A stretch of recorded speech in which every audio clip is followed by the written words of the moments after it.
Alright everybody, make sure you have your notes out. What we're taking a look at today is social and cultural trends of the late 19th century.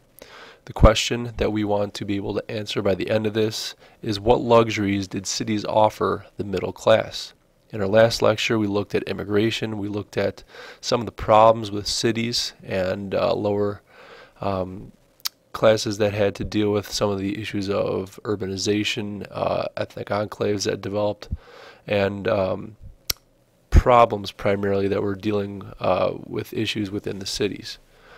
What we're going to start to take a look at is a term right here known as the Gilded Age, and it was coined by Mark Twain, the author that you see pictured here. And in 1873 he wrote a book known as The Gilded Age, in which he depicted America. And the way that he depicted it is gilded, or having a rotten core covered in gold paint. And whether he liked it or not, Twain's label stuck, and historians refer to the last decades of the 19th century as the Gilded Age.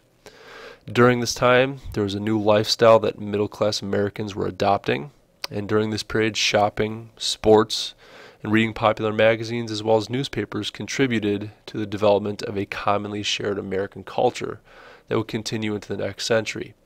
One major part of this was known as mass consumerism, and this allowed for Americans to purchase goods that were obviously mass-produced, but allowed to have them to be very similar from household to household.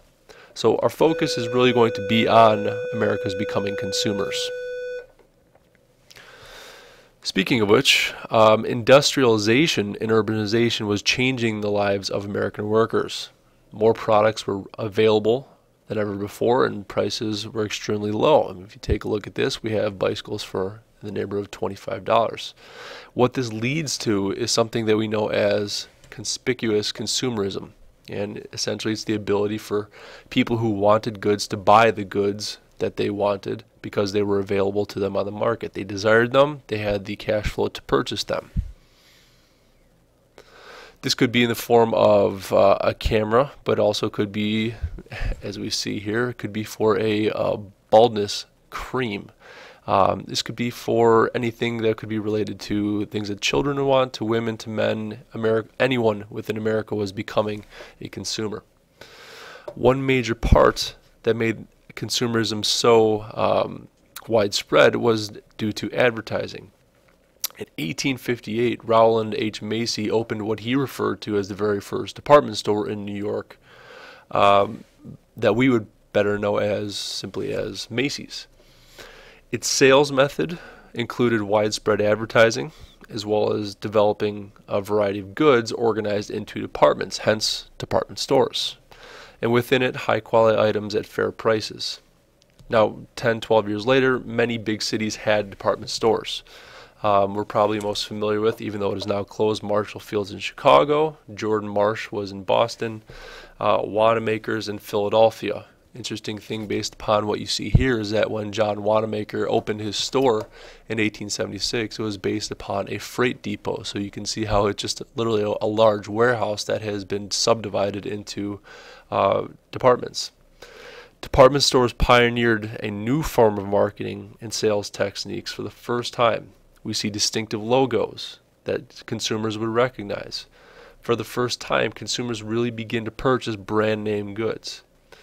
And some people within society start to achieve a higher standard of living. People were beginning to be measured by their success by what they could purchase. So by having more purchasing power and associating that with a higher standard of living, people rush to modernize their homes, their clothing styles. This could be in terms of, as we see here, the latest spring and summer fashions. Or for men, overcoats. It could be a number of things. It could be household items here, even though this is slightly into the 1900s. It could be something as simple as a stove. We know this, as I was saying, as mass culture. One major effect of the spread of transportation, communication, advertising was that Americans were becoming more alike in their consumption patterns. The rich could wear the same style clothing. Household gadgets, toys, food preferences were often the same from house to house. And like I said, this phenomenon is known as mass culture. Art and literature also saw a significant rise during this time period. Over the last 3 decades of the 19th century, the number of newspapers in circulation increased from about 600 to 1600. And I guess we could say that there's two men who are really responsible for this. The two most famous newspaper men are Joseph Pulitzer, founder of The World, as well as William Randolph Hearst, founder of the Morning Journal. Both of these men believed, as competitors as well as businessmen, that it was their duty to inform people as well as stir up controversy through sensational writing. We have come to know this as yellow journalism. As I say, a sensational style of writing that was used to stir up interest or controversy. In our modern day, this could be something like tabloids, or it could be something as the Weekly World News, where we see some pretty outrageous headlines. But it also was something that would spread into literature as well. Mark Twain was not the only author to take a critical look at society during the Gilded Age. Novelists such as Stephen Crane exposed the slums of New York City in a book that he titled Maggie, a Girl of the Streets, and also later wrote a book known as The Red Badge of Courage, in which he explored the psychological aspects of war. Other novelists, such as Horatio Alger, wrote about characters who succeeded by hard work. We mentioned about his previous work known as Ragged Dick, but these were similar stories in the sense that these were people who came from nothing and into something.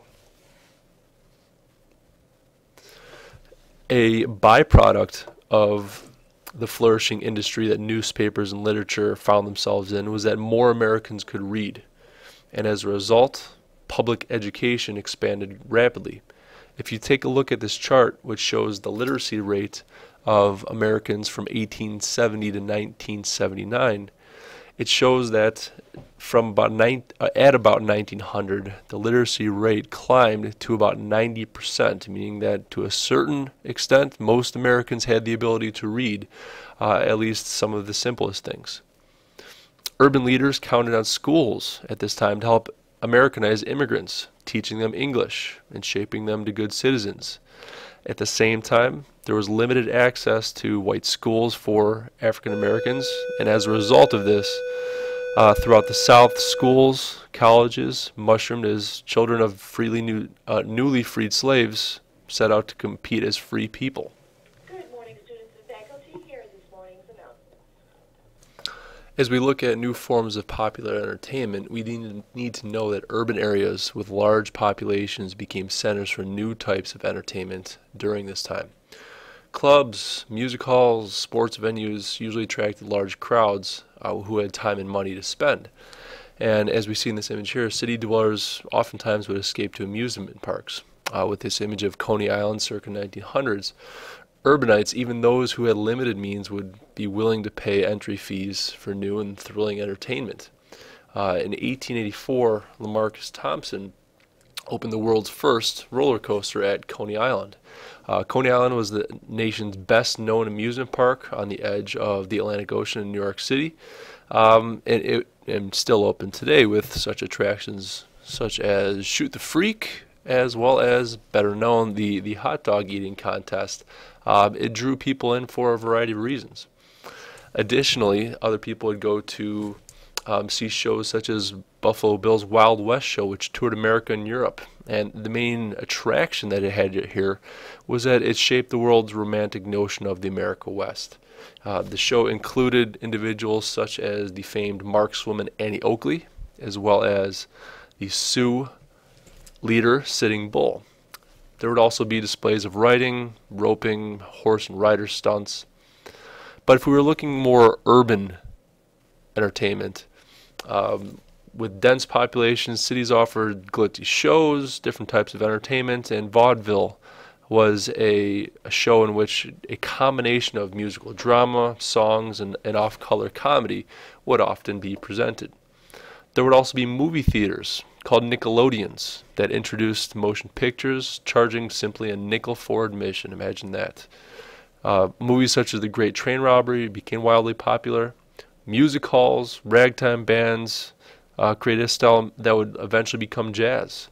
Some cities, such as Philadelphia, Atlanta, Buffalo, Omaha, and obviously well known within our area of Chicago, hosted exhibitions of new technology and entertainment.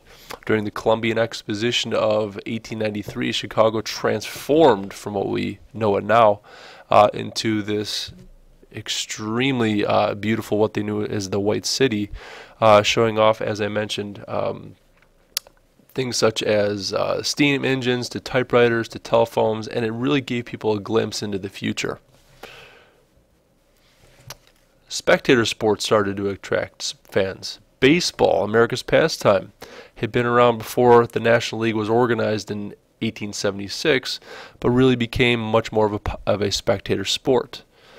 Cities built stadiums like Boston's Fenway Park and, unfortunately, stadiums such as Wrigley Field in Chicago.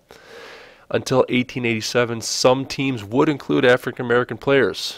After the Chicago White Stockings refused to play a team that had a black player, separate African American teams and leagues emerged by 1900s, most notably the Negro Leagues. Just like baseball, horse riding, bicycle racing, boxing, and football became popular spectator sports. College football teams started to develop. However, obviously based on this image, some faced public outcry at the violence of the games. I wonder why, since they're not wearing pads or helmets. That could be dangerous. 1891, James Naismith invents basketball at the Springfield, Massachusetts YMCA, which has come a far way from a medicine ball and a peach basket. Heroes would emerge in major sports, particularly in boxing, as immigrants and ethnic Americans rooted for boxers who shared their background.